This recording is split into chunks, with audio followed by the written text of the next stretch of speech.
Magandang araw mga idol, nagbabalik. Marami ka bang Google account sa iyong cellphone at hindi mo na ito nagagamit at gusto mo itong burahin pero hindi mo alam paano burahin ito? Pues itong video na to, ituturo ko sa inyo kung paano gawin ito.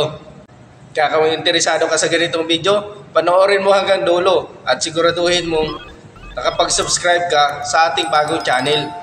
Ano, umpisa na natin? Let's go!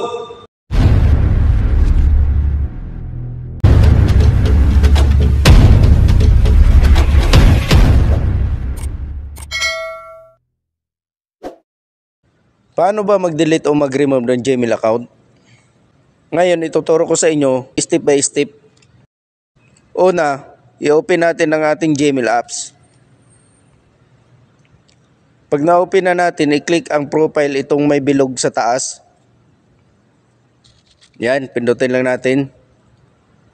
At piliin ang manage account on this device.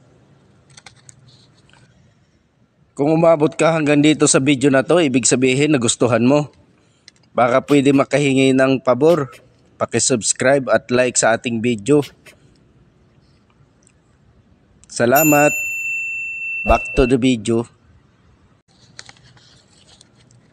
Pag napili na natin, i-click ang Google. At pumili ng Google account na nais mong i-remove. Halimbawa, ito ang napili ko. I-click lang natin at pindutin ang more sa baba.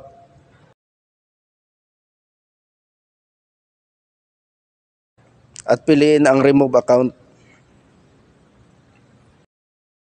Click remove account. So ganun lang kasimple at ganun lang kadali mga idol. At kung nagustuhan mo ang video ko, paki-like at subscribe na rin mga idol. Salamat ng marami.